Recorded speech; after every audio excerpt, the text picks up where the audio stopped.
El primer problema, como les dije, fue uno que me quedó pendiente. Eh, Esta era es uno de los casos como que cuando uno en física, uno tiene las leyes, ¿cierto? Y uno las quiere poner a prueba, uno también tiene que pensar que es posible que esas leyes estén equivocadas, pueden tener alguna desviación, alguna corrección, entre comillas. Eso suele pasar a muchos órdenes y entonces y la gente en su momento trató de poner a prueba las leyes de Maxwell igual, hasta qué punto servían y si uno le agrega una corrección pequeña, cómo es esta corrección y buscan formas de medirla. Bueno, hasta ahora todo indica que las ecuaciones de Maxwell funcionan muy bien, así que, pero igual es interesante ver estas cosas y podemos aplicar otros principios como para hacer cálculos. Um, En particular acá lo único que hicieron, lo que se dice es que tenemos el mismo potencial eléctrico, salvo una corrección acá en el exponente del radio. En vez de caer como 1 sobre R, tiene decae un poco más rápido, ¿sí? Como decae como 1 sobre R y un R elevado a 1 más epsilon. Así que cae un poquito más rápido. Y lo único que vamos a hacer es que vamos a calcular el potencial eléctrico para la configuración de un cascarón esférico de radio R con densidad de carga superficial sigma. No es necesario como... O sea, acá dice que lo calculemos en el interior del cascarón, pero el cálculo se puede extender fácilmente para el exterior también. ¿Qué pasa con las unidades en ese caso? Ah, es interesante igual. Yo diría que porque esto lo copié directamente de una parte, yo diría que acá lo pillo es que uno modifica las unidades de la carga para que calcen como con lo que uno está viviendo. De alguna forma la carga no se mide en Coulomb, se mide en Coulomb con alguna corrección también, pero una tontería igual. O quizás podéis meter esas unidades en epsilon 0, como epsilon 0 es una... Sí, pues eso mismo. En el epsilon 0 podéis también tirarle como toda esa dependencia extra que hay y te va a corregir como el tema de las unidades. Sí, buena observación igual. Eh, sí, eso, y como en física, en especial en física teórica, muy común como que las unidades se dan un poco a la cresta, así como que de repente dices, esto vale 1, o en otras dimensiones, como que esto tiene otras unidades, y como que es común como ir jugando con eso. Pero buena observación. Ya. Así que, nada, vamos a ver cómo se resuelve esta cosa. Entonces aquí la clave es que uno ya conoce el potencial de una carga puntual y uno tiene otro, a pesar de que esta ley de Maxwell, o no ley de Maxwell, pero el potencial está como modificado, todavía no tiene principios como fundamentales a partir de lo que uno puede hacer cálculos, y uno de esos principios es el principio de superposición, es súper importante y sirve para todos los problemas del electromagnetismo. O sea, uno tiene dos configuraciones y uno puede calcular las cosas como por separado, ¿no? Y al final el resultado total es como la suma de cada una de las contribuciones, así que vamos a tomarnos de eso y como sabemos que para una carga puntual le vamos a poner Q, el potencial viene dado, voy a ponerle acá R, por 1 sobre 4 pi epsilon 0 a Q sobre R 1 más epsilon. Bien, la pregunta es, ¿cómo lo hacemos para una configuración que es un cascarón esférico? Como queremos usar el principio de superposición, acá el cascarón que tiene densidad sigma, ¿cierto? Densidad sigma, y tendrá un radio R. Uno quiere el potencial, por ejemplo, en este punto de acá. Entonces, en ese punto, le vamos a poner ahí, punto de interés sería, le vamos a poner que esa distancia de ahí es R, por ejemplo. La idea es que aquí queremos ver las contribuciones individuales de cada parte del cascarón, ¿no? Entonces, lo típico, uno subdivide el cascarón en partes individuales, entonces le vamos a sacar acá un trocito infinitesimal, y ese trocito tendrá una carga de Q, ¿sí? Y también tendrá su propia posición R', ¿sí? Eh, entonces ahora, bueno, ¿cuánto va a valer eh, el potencial debido a esta, solamente a dq, entre comillas, podríamos poner como un de phi, porque es una pequeña contribución, y el mismo factor acá, y acá aparece el dq, y acá aparece, tiene que ser un r elevado a 1 más epsilon, pero ¿qué r es este? Este es la distancia de la carga al punto de interés, así que en este caso tengo que tomar esta distancia de acá, no sé qué, ¿cómo le ponemos? Pongámosle u, ¿sí? Pongámosle u. Esto va a ser u de 1 más epsilon. Hola, Fabián. ¿Tienes una duda? Un problema con un curso. Muy... recárgalo y recarga el curso y descarga la cuestión de nuevo. De repente pasa eso. No sé por qué. Lo que vamos a hacer ahora es que estamos viendo este potencial para una carga puntual. Tenemos este potencial de acá. Te fijas que está modificado. Tiene un 1 más epsilon ahí. Sí, no es el mismo potencial, tiene esta corrección. Y yo quiero ver cómo es el potencial generado por una esfera que está uniformemente cargada. Una esfera, un cascarón esférico. Y ver la contribución a esto. Entonces, lo que hice fue que a la esfera la subdividí en pequeños trozos. Vi un trozo acá que tiene... vamos a ver el otro color. A ver, este trocito de ahí. Oh, ¿qué es eso? Oh, no, esta aplicación es nueva, no sé qué hacen estas cosas. Bueno, no importa. Ese trocito de ahí tiene dq. Tiene alguna posición también, así que vamos a tener que tomar en cuenta eso. Y la distancia al punto R que nos interesa la marqué como U. Entonces, aquí, para proseguir, uno quiere integrar esto, pero no tengo muchas, todavía no sé bien cómo integrar. No sé qué U de Q todavía no lo tengo escrito acá.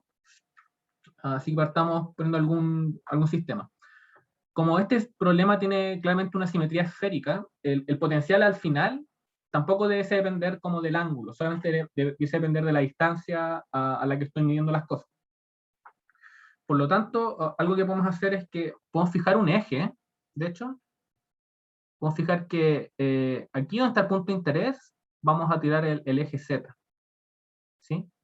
¿Para qué conviene eso? Que si yo lo tiro ahí, entonces automáticamente me genero una base acá, ¿cierto? Cartesiana, y acá yo me puedo definir, por ejemplo, que al punto de interés, donde está la carga Q, forma un ángulo θ con el eje Z. Entonces, tengo parametrizada ya toda la esfera en este sistema de coordenadas, y por lo tanto, esta carga de Q tendrá alguna posición en θ, phi. Al final va a ser independiente de phi, pero este sistema nos va a ayudar harto. Entonces, ¿qué nos permite también decir en este sistema? Podemos, de hecho, calcular cuánto vale de Q, ya que como este es un pequeño elemento y estamos haciendo subdivisiones ahora con coordenadas esféricas, la subdivisión que uno hace con coordenadas esféricas es bien como fácil, uno va a tener que usar el elemento de área en estas coordenadas. Entonces, primero vamos a tener la densidad por el área, ¿sí? La densidad por el área, eso nos va a dar el elemento de carga que hay ahí. ¿Y cuánto vale este elemento de área? Bueno, este elemento de área tiene que valer algo como el radio al cuadrado y seno de teta y de phi, ¿sí?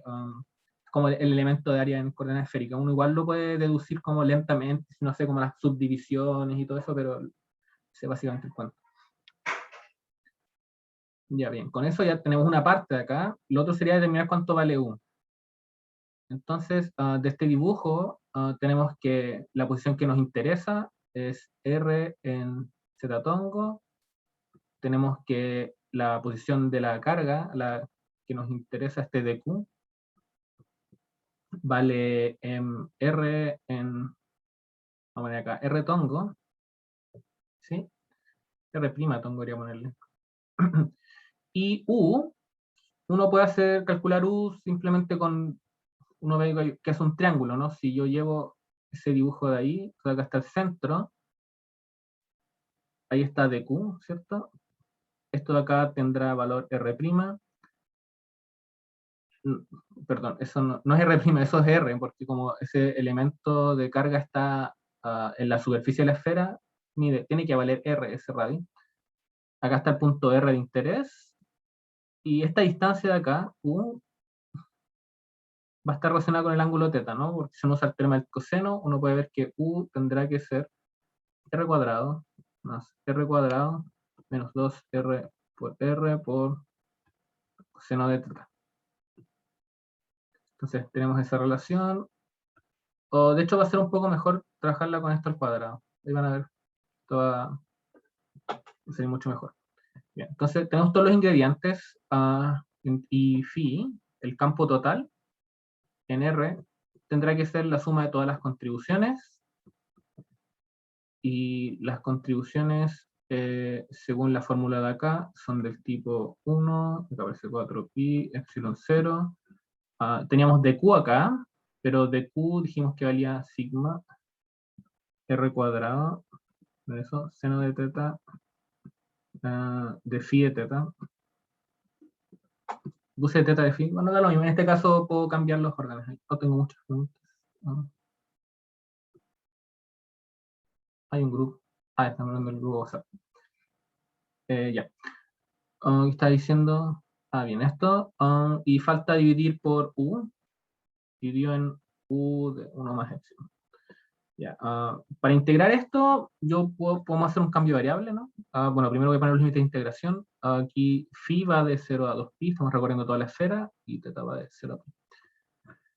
Si yo hago un cambio de variable para integrar, tratar de trabajar con U solamente, me fijo que de esta relación de acá, puedo decir que 2U por du es igual a, bueno, que aquí es lo que varía, lo único que va a variar va a ser esto de acá, ¿cierto?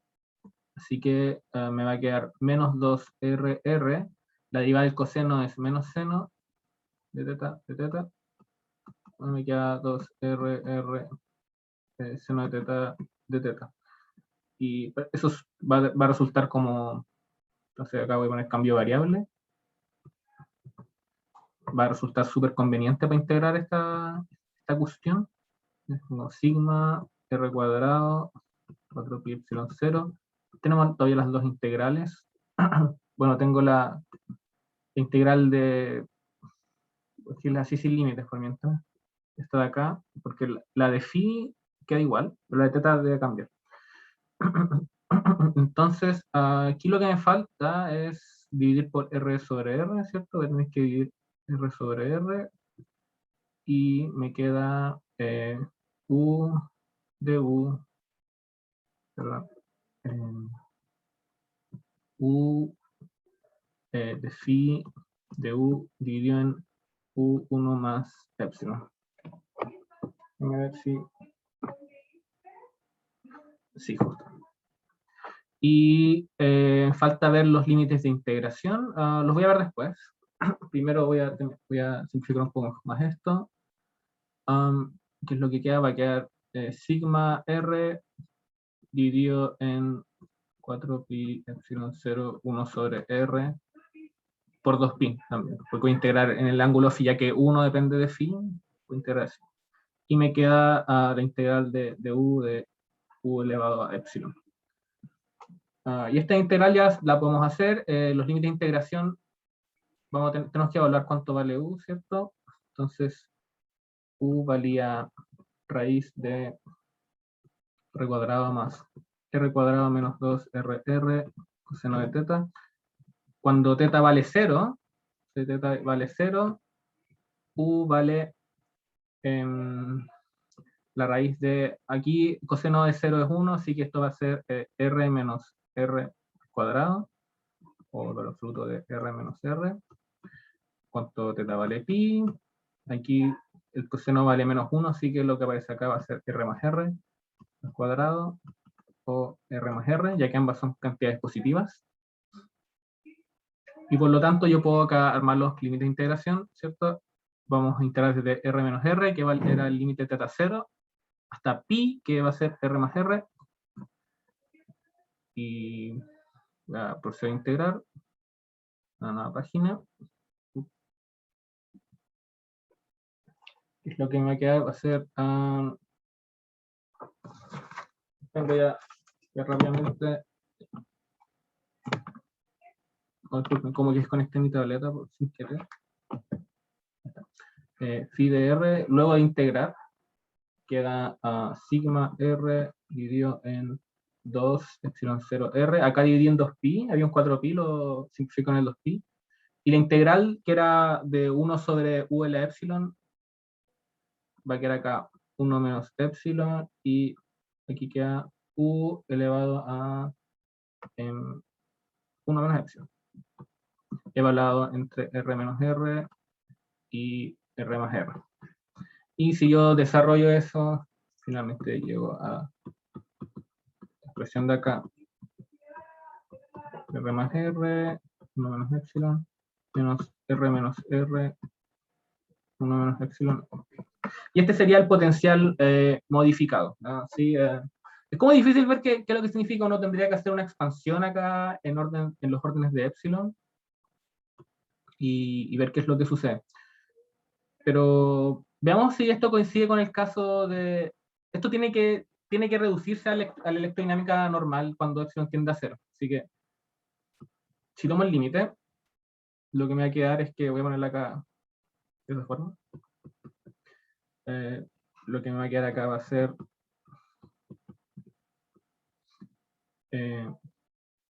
R más R. Ay, no es necesario usar el paréntesis aquí. Menos R menos R. ¿Sí? Así que, por ejemplo, si estamos dentro de la esfera, entonces dentro de la esfera, es decir, R menor a R, vamos a tener que, si R es de hecho, entonces R es menor a R, el valor absoluto me va a dar poner el R primero, así que, me toca un 1 sobre R, me parece. Sí, ahí sí, ahí sí está. 1 sobre R.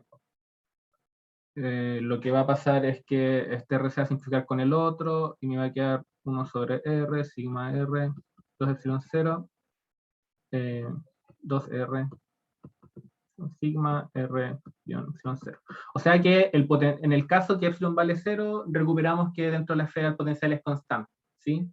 Que significa que el campo eléctrico es 0. Recuerden, para un cascarón hueco, el campo eléctrico vale 0 si es que se distribuye uniformemente las cosas. Y a su vez, si estamos fuera del cascarón, R mayor a R, el phi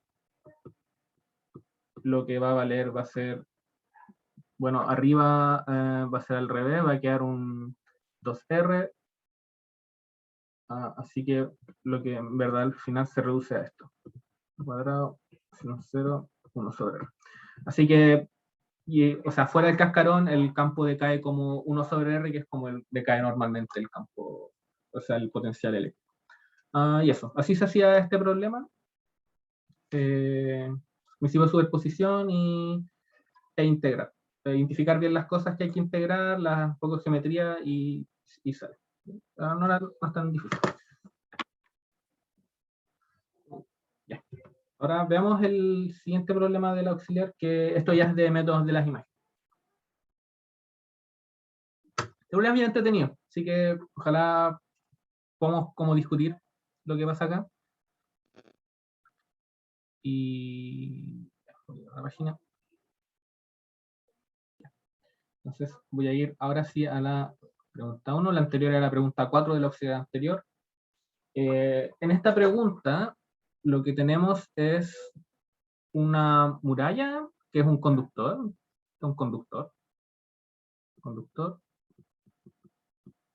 y también tenemos como pisos, ¿sí? Oh, qué chueco, pero se entiende, es suficiente. Y hacia abajo también hay conductor, y acá hay un ángulo recto. ¿Sí? Le vamos a poner una carga acá, tendrá distintas distancias, ¿sí? Por ejemplo, aquí vale A, aquí vale B. Y la pregunta aquí es como, ¿cuál es el potencial en todo el espacio si, bueno, este conductor tiene potencial igual a 0? ¿Sí? Es un problema, claramente lo tenemos que hacer con el método de las imágenes. Ustedes ya vieron cómo se hacía el problema con una sola carga y un plano, o sea, una carga y un solo plano, donde uno ponía una carga en el lado opuesto y esto hacía un problema ficticio en el que uno genera una superficie isopotencial en el centro que coincide con con el conductor y por lo tanto uno deduce que tiene que ser la misma solución. Ahora, ¿cómo lo deberíamos hacer acá? Claramente tenemos que hacer cargas imágenes, pero ¿cuántas cargas tenemos que poner en verdad? ¿Es una? ¿Son dos? ¿Son más? O si no se puede, quizá no se puede.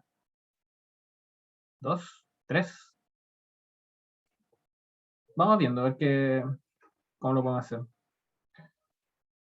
Veamos primero yo creo que lo bueno es hacerlo por partes, viendo qué es lo que pasa si lo hacemos como de a poquito, de a poquito. Entonces, si tenemos una sola pared conductora, una pared, voy a tratar de enderezar este dicho.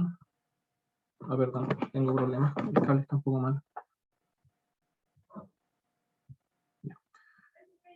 Entonces, si yo tengo una sola pared, a ver, ya, acá está, tenemos la carga Q acá, ¿cierto?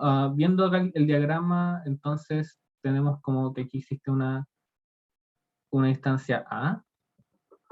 Ustedes saben cómo resolver esto, simplemente ponemos una carga imagen acá, que está a la misma distancia, la distancia también es A, y va a tener la carga contraria. Sabemos cómo resolver eso. Ahora, ¿qué pasa si a esto, si como esto está, esto ya resuelve el problema con una muralla? Si agregamos el conductor abajo, entonces vamos a agregarle acá la segunda pared. No sé si hacerlo acá, mejor hacerlo como, hacer separado mejor. Entonces con los dos, o mejor dicho, agregando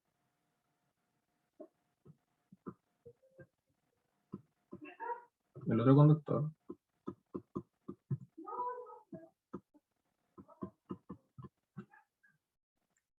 Entonces yo agrego el otro conductor, el problema queda así, ¿cierto? Teníamos aquí la carga Q, teníamos esta distancia A, ahora tenemos esta altura P, y tenemos también la situación a este lado.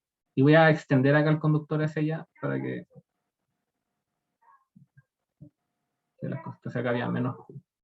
Ya, entonces el problema ahora es que tenemos que imponerlas con esto ya, estas dos cargas que habían puestas acá, ya cumplían como las condiciones necesarias para que el campo fuese constante en esta pared vertical, y además que fuera como perpendicular a ella.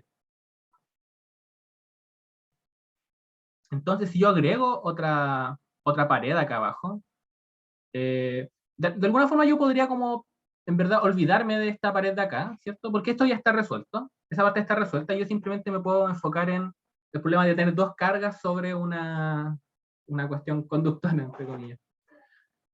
Aquí sabemos que para resolver esto tendríamos que hacer como el procedimiento análogo, ¿no? A la carga de acá. Por ejemplo, había que darle una imagen por aquí, que tiene que tener la carga contraria, así que tendría carga Q. Pero a su vez, de hecho, sin pensar, ni siquiera estamos pensando en la otra carga, yo sé que esta carga de acá Q me está como igual generando problemas con las condiciones de borde que yo ya había impuesto en esta pared, ¿no? Así que es como necesario también que esta carga Q genere otra imagen acá, ¿cierto? Que sea menos Q. Y esa carga menos Q va a ayudar a que se cumplan las condiciones de borde en esta muralla, ¿no? Lo divertido sí es que cuando yo pongo esta carga Q, automáticamente está ayudando a la carga original, ¿no? A que se cumplan las cosas en esta muralla. Y ahí está, como que dimos la vuelta completa, y si yo pongo las cosas de esa forma, no queda otra que se cumplan las condiciones, ¿no? Viéndolo como de a poco. Esta carga Q necesita que exista esta de acá para que se cumplan las condiciones de borde en esa pared, ¿no? Como que estén así las cosas. Puede ser. Ahora, esta carga Q de acá.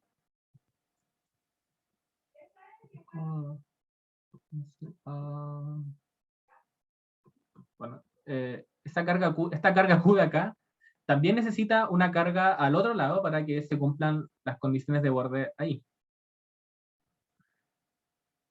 Y entonces ya están resueltas esas dos cosas, y finalmente la última carga acá tiene que tener también una carga gemela al otro lado que le permitan como cumplir esas condiciones de borde de esa manera.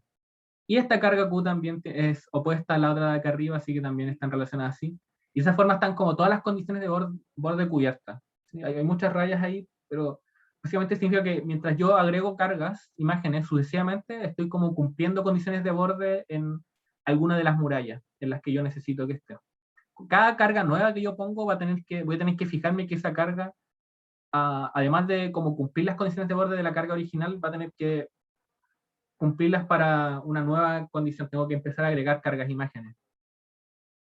Sí, pero la idea es como bien, como que se entiende, ¿sí? Como que uno lo ve así, se entiende y todo como que calza súper bien.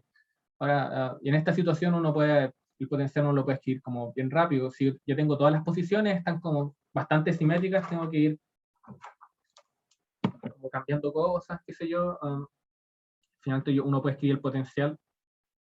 Me van a querer que va a ser escrito de esta forma. Puedo poner un Q sobre 4pi epsilon 0, factorizando todo. La carga original tendrá acá su distancia asociada, ¿cierto? Es R menos la posición de esta carga, que es A,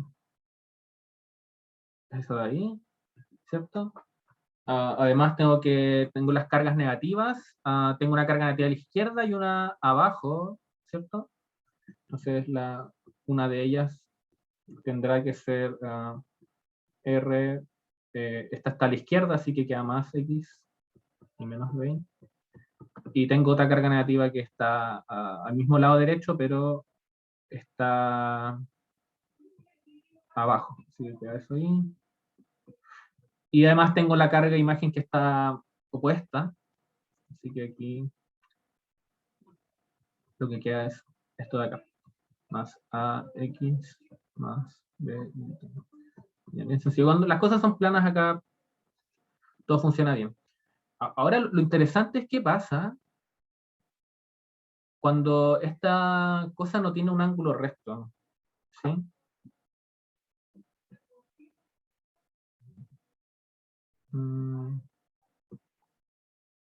Entonces, a ver cómo lo...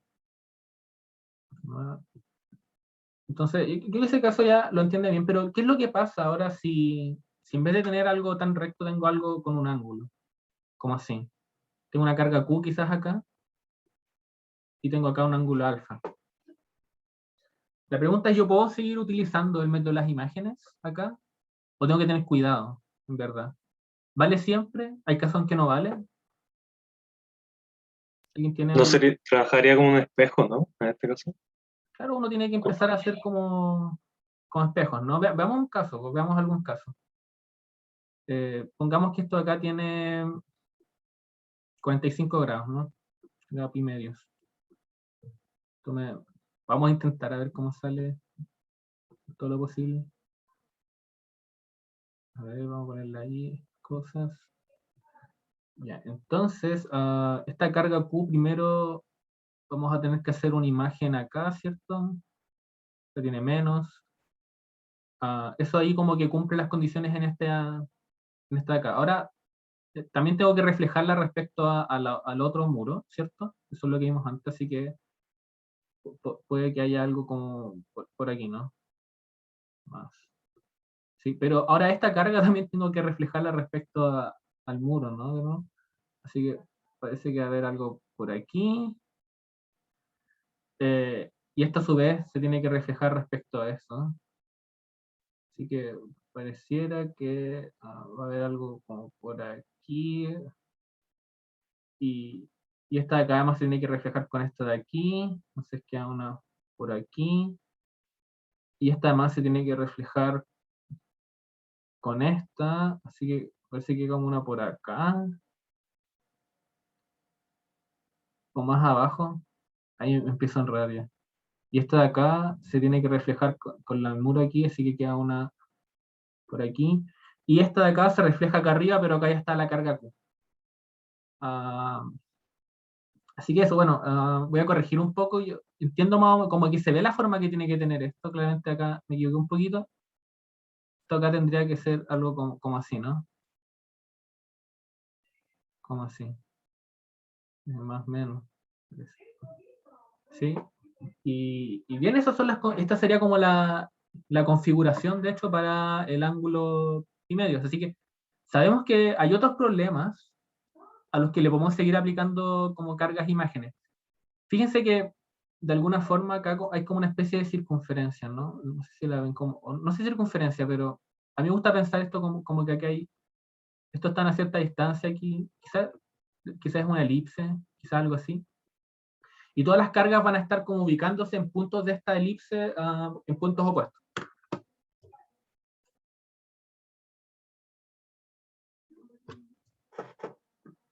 Ahora, si la pregunta era, este es un ángulo particular, ¿sí? Y el ángulo pi, el anterior, que era un ángulo recto, perdón, puse pi medios acá, esto es pi cuarto, 45 grados, pi cuartos.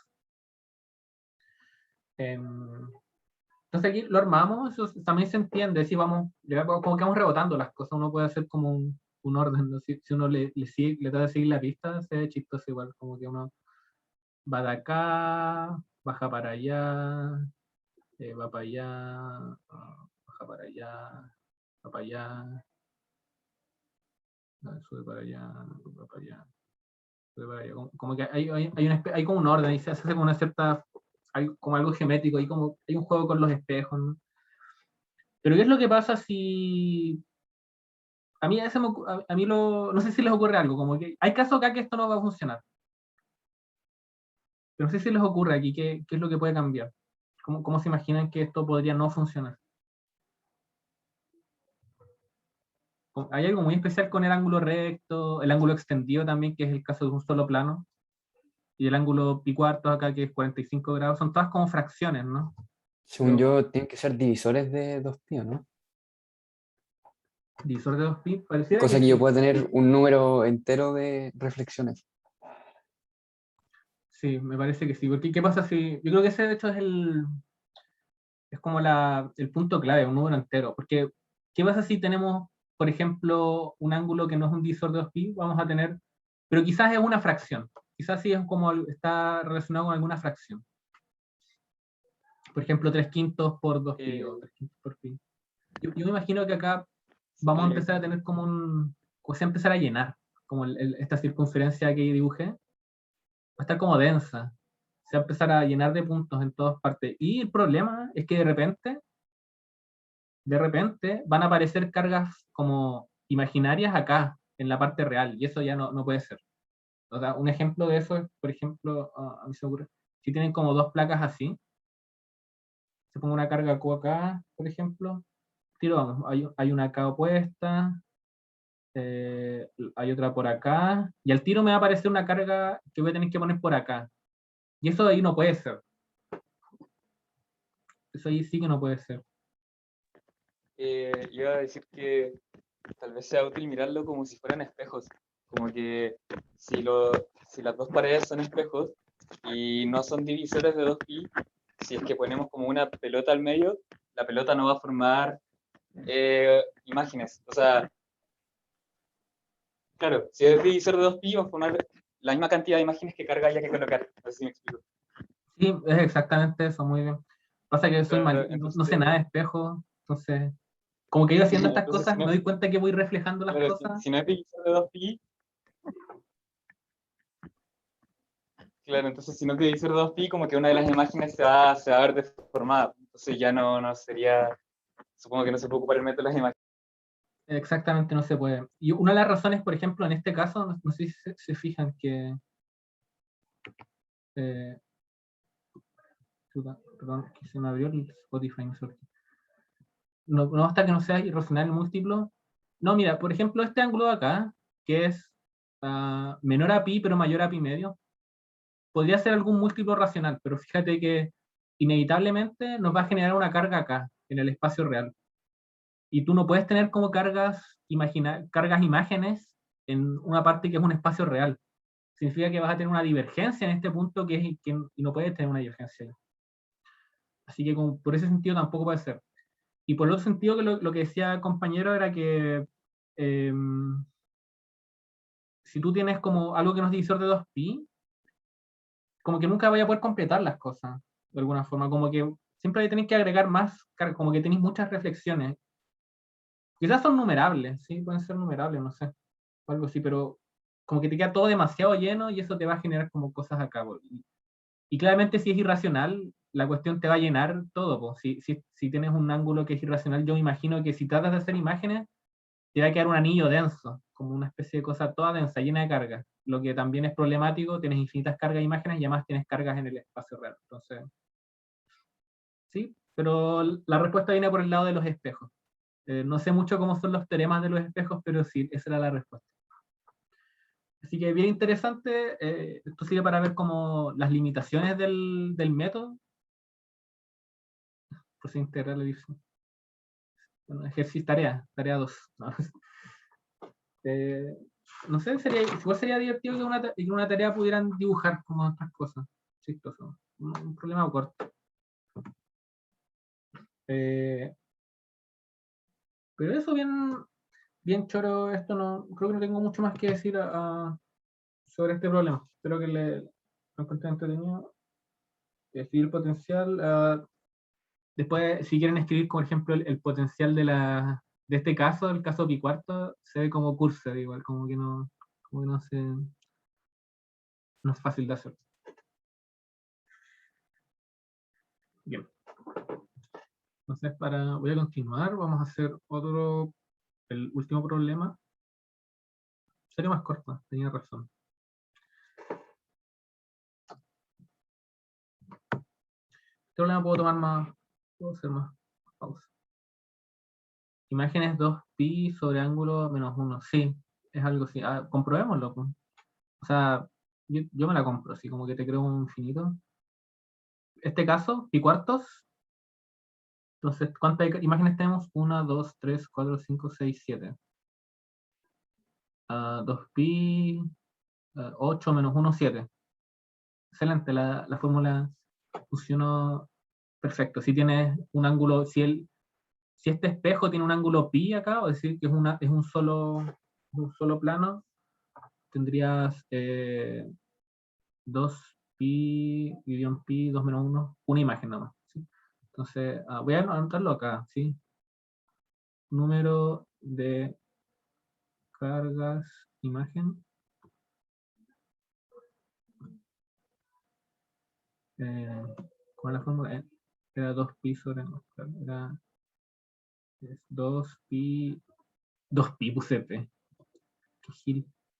A ver, 2pi guión alfa menos 1. Ese va a ser como n. N igual a eso de ahí. N imágenes. Interesante fórmula. Ya, súper. Ahora sí vamos al siguiente problema. En este voy a hacer, es como una variación. En clase ustedes vieron dos casos con cargas imágenes. Vieron el caso del plano y además vieron varios casos con esferas. Ahora vamos a hacer un caso con un cilindro infinito. O sea, en la P2 tenemos como la extensión, ¿no? Tenemos un cilindro acá, conductor, es infinito, hay un corte y transversal, pero esto sigue para allá. Es un tubito.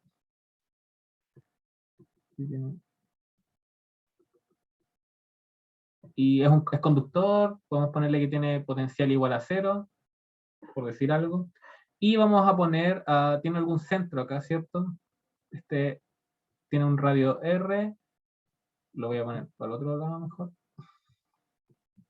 Tiene un radio R, y a una distancia A, tenemos un hilo conductor. Es derechito. Tiene lambda de carga. En su dibujo debería quedar bien derechito, ¿sí? Esa ilusión. Son paralelos igual, infinitamente largos ambos dos. Ya. Entonces la pregunta es, conductor. Conductor. La pregunta es, ¿cuál es el potencial en todo el espacio? Entonces, este problema lo queremos resolver como se llama? Con imágenes, es decir, nos gustaría meter acá entre medio alguna especie de cable imaginario alguna densidad de carga como ideal para que genere todo este asunto. ¿Sí? Entonces, bueno, el problema visto de arriba, esto se ve como desde arriba, ¿no? O sea, aquí podríamos poner acá como un eje Z, y de arriba, o sea, que si tenemos un eje XY ahí, tendríamos como, este sería como el problema, y acá tenemos, esto está en X igual a A. Bien. Entonces, aquí lo que nos gustaría sería poner un hilo conductor dentro de la esfera conductora y que ojalá nos sirva para el problema. Así que vamos a tirar el lanza hasta el tiro. Entonces vamos a poner aquí, ¿cierto? En X igual a B, pongamos a que esa distancia dice a B, y le vamos a poner que es un hilo de cable de carga L'. ¿Sí? Vamos a ver si es que esto nos da algo, porque no sabemos cómo hacer. Veamos si sirve. Así que por ahora voy a omitir ¿cómo se llama? La esfera, para enfocarme solamente en las dos contribuciones. Entonces acá, esto es en B, tenemos un cable con lambda prima, y acá en A tenemos un cable con lambda. Entonces, IX. Lo primero que teníamos que tratar de hacer será sacar el potencial y tratar de ajustar después con los parámetros de esto para que el potencial nos dé una superficie que tenga un voltaje fijo. Pero para hacer eso sería bueno conocer cuál es el potencial de un cable infinito. Entonces, aparte de eso, voy a hacer ese problema, así que no deberían manejar más o menos cómo hacerlo. Entonces tenemos un cable infinito, tiene densidad de carga lineal lambda. Este es un problema simétrico, ¿cierto? Sabemos que el campo eléctrico, es fácil de determinar, primero solamente puede depender de la distancia ρ a la que uno, como la distancia, ¿cómo se llama esta? Como el brazo, ¿no? Como distancia en coordenadas cilíndricas. A lo más puede depender de eso, y además solamente puede apuntar de forma radial, ¿no? Por argumentos de simetría, no hay otras direcciones posibles que respeten la simetría. Y eso de acá nos permite usar la ley de Gauss, ¿cierto? En su versión integral. Vamos a usar la ley de Gauss en su versión integral. Igual acá a la carga encerrada, y en epsilon 0. Y entonces, si nosotros hacemos acá un cilindro que rodee esto de acá, le ponemos una altura h y tiene un radio ρ. Entonces, esto nos va a entregar que el flujo, por ejemplo, de campo eléctrico, si usamos la fórmula de arriba, solamente hay una contribución del manto, y ese manto, de hecho, como el campo eléctrico es constante en esa superficie, esto va a ser 2pi por ρ por h, por el campo eléctrico entre ρ. Y la carga que encerramos acá, como es un hilo de densidad uniforme, es simplemente el largo, multiplicado por la densidad. Aquí, y por lo tanto, el campo eléctrico de un cable de densidad lambda viene dado por, que se puede sacar, lambda sobre 2pi epsilon 0 ρ tongo dividido en ρ. Y por lo tanto podemos tratar de, a tiro, sacar el potencial. Pues podemos usar, para sacar el potencial acá arriba, usamos principio de superposición, así que será bueno tener el potencial de un solo cable, el potencial de un cable lambda, en vez del radio. ¿Qué es lo que va a hacer? Podemos integrar acá o verlo al ojo nomás, que son una función cuyo gradiente sea lo de arriba, así que eso es fácil. Lambda 2pi epsilon 0. Y acá voy a poner logaritmo. Y acá vamos a poner ρ. Y mucha gente, hay muchas partes, incluso libros, que dejan este potencial así. A mí no me gusta, porque a mí me gusta cuando los logaritmos quedan como evaluados en cantidades adimensionales. Y además tenemos que fijar el cero del potencial. Así que acá las condiciones, acá uno le mete alguna constante, un ρ0, algún radio al que uno decide que el potencial sea cero. es curioso acá que para los casos de estos cilindros, estas cosas infinitas, uno no puede elegir que el potencial en infinito sea cero. El campo eléctrico no cae tan rápido, cae más lento. Potencial, de hecho, el potencial, si se fijan, es como que crece, no es como que decrezca. No es como 1 sobre R, esto es un logaritmo. Crece, se va a infinito. En infinito el potencial va al infinito. Eso es lo que nos dice esto. Así que bueno, ese es el potencial. Significa que para el caso de dos cables, ¿cierto? Que acá tenemos coordenadas, tenemos X, Y. Teníamos un cable aquí, tenía lambda prima. Tenemos el otro cable acá, tiene lambda. Potencial va a tener que ser una suma de ambos, así que primero tendrá,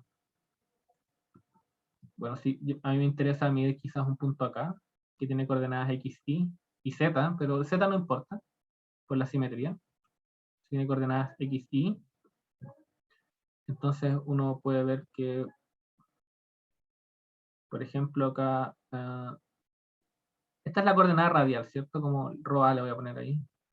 Y en este caso, ahí sería como el ρ B. Perdón, ρ B está aquí y el otro ρ A. ρ B, este le voy a poner ρ A. ¿Eso por qué? Porque la posición acá es B y esta en acá le pusimos A. En el plano. Bueno, siguiendo eso de ahí, entonces el potencial tiene que ser y menos lambda eso, el logaritmo rho b. Este es el potencial debido al hilo que está a la izquierda.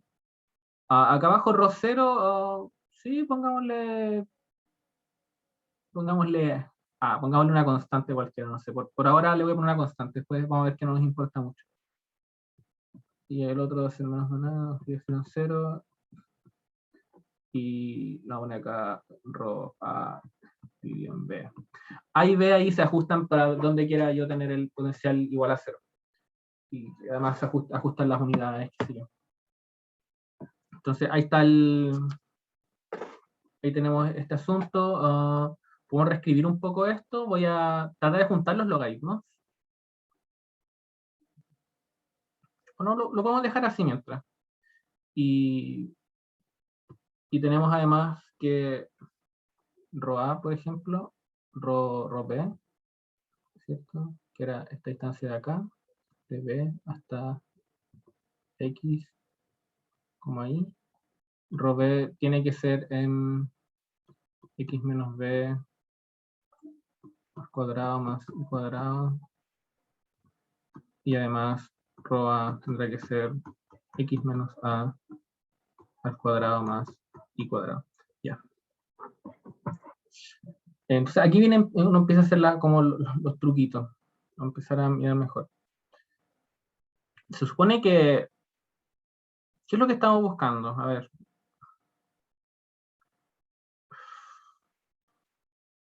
Voy a reescribir un poco el potencial. Lo voy a mover de alguna forma. Le vamos a poner acá menos 1 sobre 2 pi epsilon 0. Esta es la misma expresión que tenía antes, pero voy a juntar todo en un solo logaritmo. Poner acá rho A elevado a lambda, acá rho B elevado a menos lambda prima. Más acá alguna constante que asegura que el potencial sea 0 donde uno quiera. Sí, acá simplemente reescribí las cosas anteriores porque podemos elevar a lambda lo que está acá adentro, podemos ¿cierto? Pasar eso para adentro, eso para allá adentro, y podemos juntar los logaritmos y dejar algo de este estilo. ¿Bien? Ya, entonces, ¿cómo procedemos a resolver a partir de esto? Nosotros lo que queremos es que, ojalá en esta configuración, si yo me pongo en el origen, o sea, si me pongo acá, yo debería tener un radio R. Entonces, a un radio R, se supone que en esa zona está como el conductor, que lo invisibilizaste ahora, pero apareció ahí. Está el conductor ahí. Y supone que en esa región, en todo ese radio R, supone que el potencial es igual a 0. ¿Sí? Es decir, que el potencial tiene un valor constante. Ahora, ¿cómo yo voy a lograr eso? Bueno, tengo que imponer entonces acá, en este potencial de acá, que depende acá de la distancia, ¿cierto?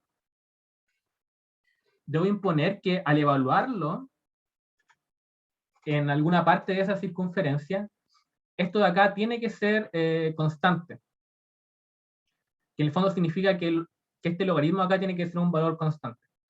Ahora, ¿cómo vamos a solucionar eso? Bueno, vamos a imponer que el potencial sea cero acá. Y vamos a ver cómo ajustar las cosas para que todo funcione para que se cumpla lo que está en el dibujo de la izquierda. Entonces, si este potencial es cero, claramente significa que esto de acá tiene que ser alguna constante C. La constante C se tiene que, ¿cómo se llama? Determinar. A ver, vamos a poner aquí que sea cero. Esto implica, entonces, que el argumento del logaritmo, no, está como desordenado. Si imponemos,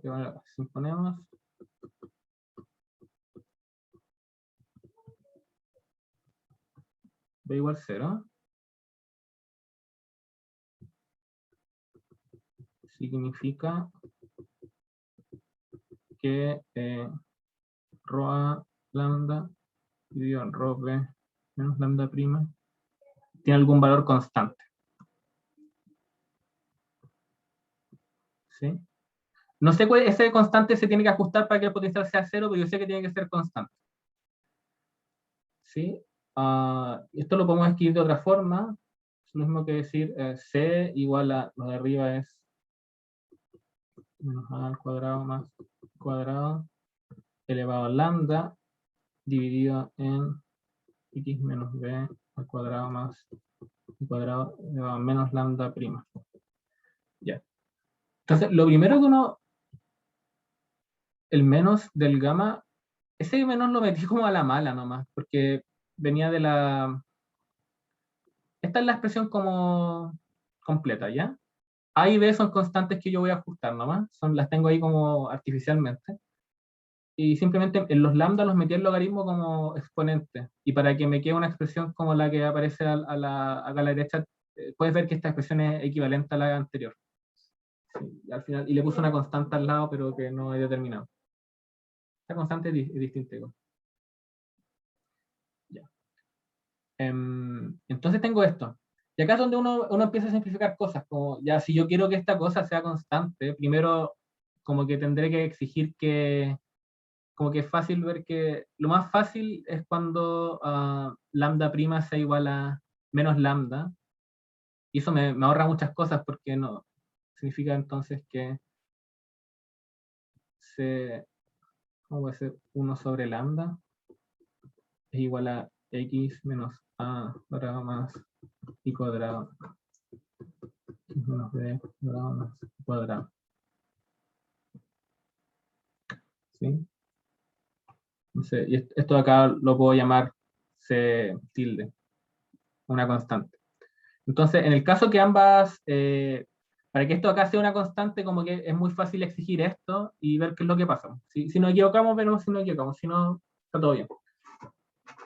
Bien, entonces ahora desarrollamos esto de acá, despejemos, veamos qué sale, porque esto de acá ¿qué es lo que estoy haciendo en verdad? Al imponer que sea una constante el b, y tratar de despejar cuál es la forma de x e y, yo lo que estoy haciendo, estoy viendo qué forma tienen las curvas isopotenciales, digamos, las superficies isopotenciales. Si alguna de esas superficies es un cilindro, entonces va a ser muy bueno porque nos va a ayudar a resolver el problema con el conductor. Así que veamos qué es lo que pasa. Entonces, si yo distribuyo cosas, finalmente, a ver, lo voy a hacer como distribuyan, expandan todo, si expanden todo, van a llegar a una cosa como esta.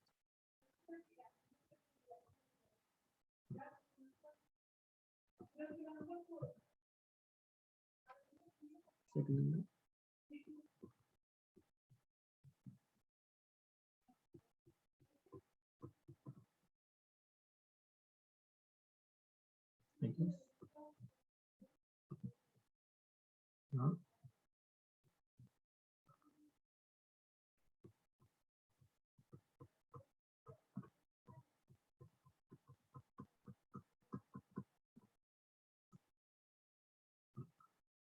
Ya, entonces, de nuevo, tomando en cuenta los dos potenciales, impuse alguna condición y que el potencial sea constante.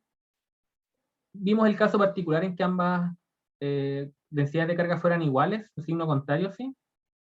Y vamos a ver cuál es la forma de las curvas isopotenciales. Ya que al poner que el potencial sea constante, despejar x e y, vamos a tener la relación de cuáles son los lugares geométricos donde el potencial tiene un mismo valor. Y nos queda esta ecuación de acá. Y si ustedes ven esta ecuación nos describe una circunferencia, ¿no? De hecho, podemos agrupar un poco mejor estas cosas. Y queda esto así.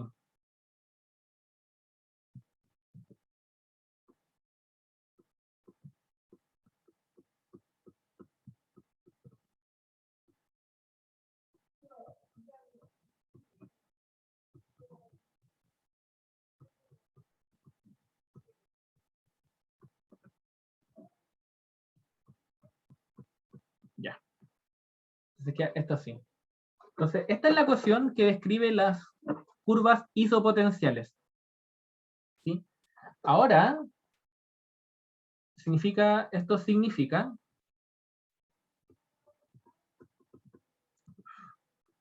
que superficies isopotenciales son cilindros de radio de centro,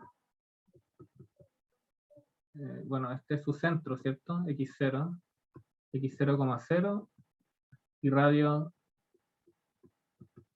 bueno, todo lo que está al lado derecho, ¿cierto? ¿Sí? Ahora, acá es donde nosotros podemos imponer las condiciones para que se cumpla que sea un cilindro, pues, que sea el cilindro original, ¿no? En nuestro cilindro original teníamos que el centro está en cero, ¿no? Entonces voy a volver unas par de páginas. Acá está la situación original. Se fijan que acá esta circunferencia está centrada en cero, así que podemos imponer eso, x0 igual a 0, y además debemos imponer que el radio sea r, radio r. Entonces, si yo impongo esto, eso significa que usando esta relación de acá, este es el centro, así que me queda A menos C, B, bien, 1 menos C. Esto en igual a 0, lo que implica entonces que C tiene que ser igual a A sobre B. ¿Ya? Entonces, acá lo que no conocemos es B, todavía es desconocido B. Pero si tenemos esto de acá, significa que el radio, que es el lado derecho de la ecuación de la circunferencia, nos va a quedar como C B cuadrado menos A cuadrado 1 menos C más A C B cuadrado y 1 menos C cuadrado. Entonces esto igual, tiene que ser igual a R, ya que ese es el radio del cilindro que estamos buscando. Y si usamos el valor de arriba, esto de acá queda como, ¿cuánto tiene que ser R cuadrado? Hombre? Esto queda como R cuadrado igual a, ¿verdad? Esto de acá se va a hacer 0, ya que C es igual a, ¿cuánto puse? A sobre B. Y por lo tanto el radio cuadrado va a ser, va a quedar acá AB menos A cuadrado, guión 1 menos A sobre B, que es igual a B por A. Y por lo tanto podemos despejar B igual a R cuadrado sobre A. ¿Qué significa esto? Esto significa que si elijo si elijo una carga, o sea, una configuración imagen, una imagen, pongamos así, que sea una línea conductora, o sea, línea de carga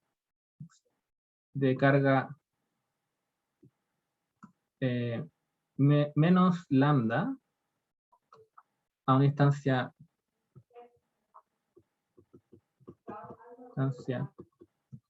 B igual a R cuadrado sobre A del centro, lo que obtenemos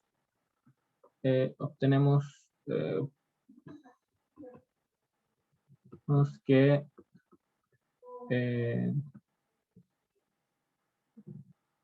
este potencial de acá es constante, que es básicamente la solución. Así que si aquí aquí es donde uno pondría como, ¿cierto?, a menos lambda, aquí hay una instancia R cuadrado sobre A, acá está lambda, R, la instancia A.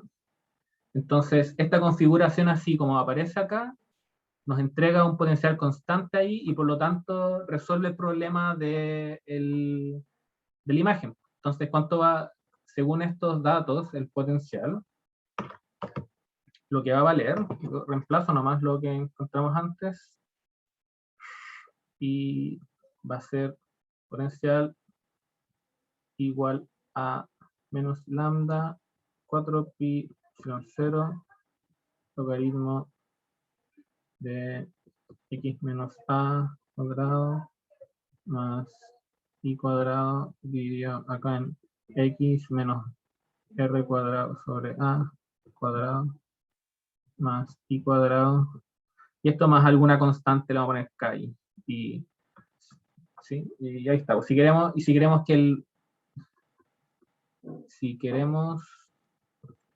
que el cilindro tenga conductor,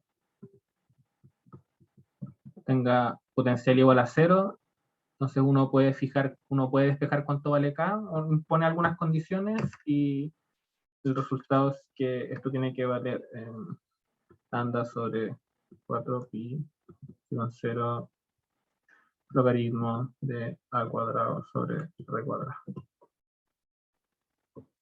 Sí, y eso de ahí nos entrega todas las condiciones.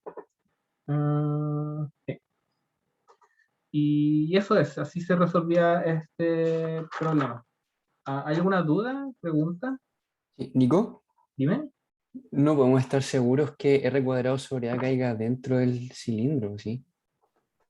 R Por las cuadrado unidades que sobre tenemos. A caiga dentro, que quepa dentro del cilindro. Ujú.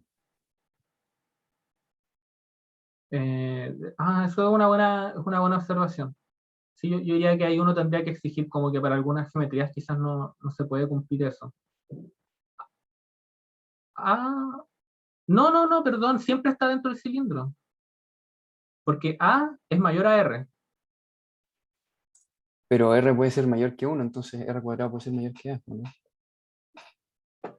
Pues, la condición que uno quiere ahí sería como que R cuadrado sobre A sea menor a R. Eso es lo que uno quiere, ¿cierto?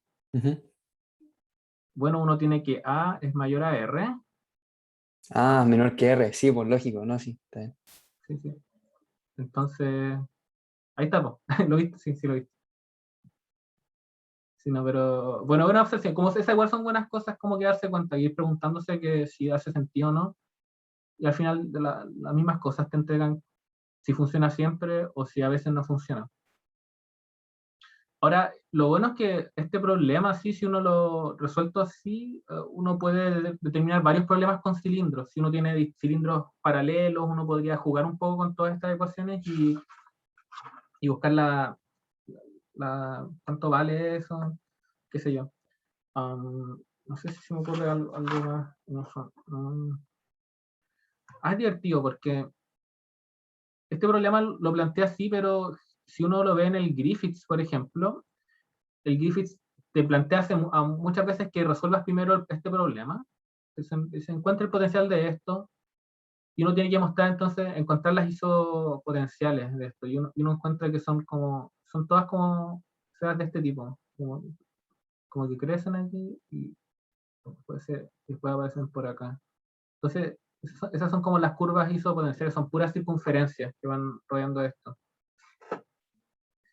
Yo imagino acá que por acá uno podría tener un potencial V0 acá, y naturalmente si uno se aleja de esto, entonces está disminuyendo el potencial, entonces acá hay un potencial menor, y acá uno tendría potenciales negativos. Me imagino que por acá tiene que haber un potencial menos V0. Como que estas curvas te van señalando hacia dónde evoluciona el potencial, ¿no? Entonces disminuye ahí, disminuye, hasta que llega a su mínimo por allá, no sé. Me imagino que, entonces ahí uno puede armarse, si uno se arma como puras estas circunferencias, como son isopotenciales, uno las puede pensar como conductores, es como todo el cuento. Si uno tiene configuraciones y uno cuenta las curvas isopotenciales o las superficies isopotenciales, uno podría reemplazar esas superficies con un conductor y estaría, y como que cumple todo. ¿Sí? Sí o sí, el gradiente va a ser perpendicular, por lo tanto el campo eléctrico va a estar perpendicular a esa superficie, ya que el gradiente es perpendicular a todas estas superficies, y el campo eléctrico y el potencial es constante a lo largo de eso, entonces, sí, básicamente eso. Y de hecho, de eso se basa en el problema de las imágenes. Uno está siempre buscando cómo generar estas superficies isopotenciales de forma que se ajusten al problema. Uno está haciendo como esta ingeniería inversa, ¿no? Uno está buscando el problema que te genera esas condiciones, más que esas condiciones que clase de solución te generan. Tú buscas soluciones que te generen esas condiciones. Ese es como el problema de las imágenes. Eso es como lo que hay detrás. Bien, entonces terminamos con tiempo. Tenía eso, ¿no? No sé si tienen dudas de algo de esto, materia o de la tarea, quizás.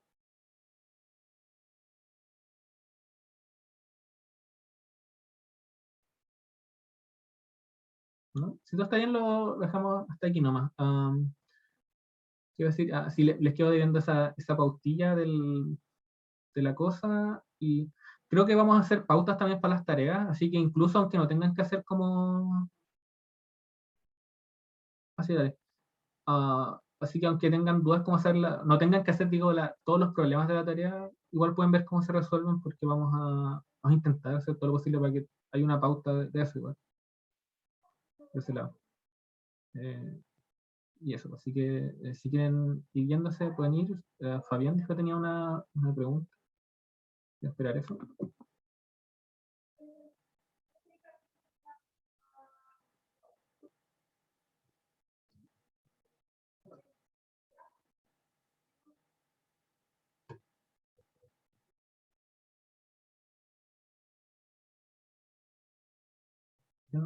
Había un grupo WhatsApp.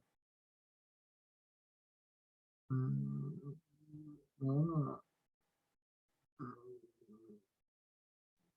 No, mejor no. Adiós. Chau, gracias. Bien. Chao, Nico, gracias. Cuídense.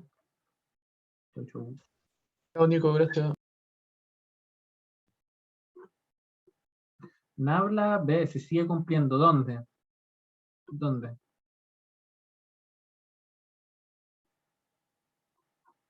¿Dónde y cuándo?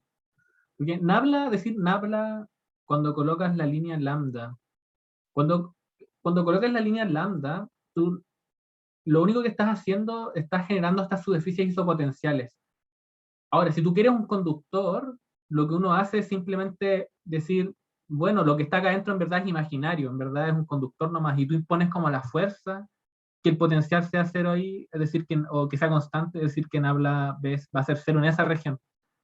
Pero esa es la única forma en que eso se va a cumplir, ¿no? Si, ¿sí? No es como si el problema normal, Nabla no va a ser cero ahí, pues van a seguir habiendo como evolución de campo eléctrico, pero la gracia es que uno, como ya llegaste a una región que el potencial es constante, podéis borrarlo de adentro y que sea otra cosa, porque sea constante todo eso, en vez de que siga evolucionando. Esa es como la gracia, por eso uno mete conductores o los saca, como tiene como esa... funciona. Y de hecho también tiene que ver un poco con ese problema, no sé, ¿se acuerdan de lo que hablábamos la primera clase? Que si uno tiene un conductor y uno le hace una carga acá adentro, entonces está el conductor aquí, y uno tiene una carga Q, como que, uno se puede olvidar un poco, de hecho, de otra forma, voy a escribirlo como circular. Entonces, ahora hay cosas ahí. Ya, ahí está. Si uno tiene cosas como un conductor circular y un hoyo acá adentro, con una distribución horrible de cargas, hay cubos en todas partes, hay un hoyo por aquí y una masa acá cargada. Da lo mismo todo, da lo mismo. Como esta es una superficie isopotencial, uno sabe que al ser una esfera, el campo eléctrico va a ser radial, independiente de lo que pasa adentro. Entonces es como el mismo principio ahí. Como que los conductores te sirven como para arreglar eso. Y las cosas se ajustan para que eso funcione. Es como la magia. Bueno, eso. Ahora sí. Sí. Ya. Bueno, muchas gracias por venir y nos vemos la próxima semana. Adiós.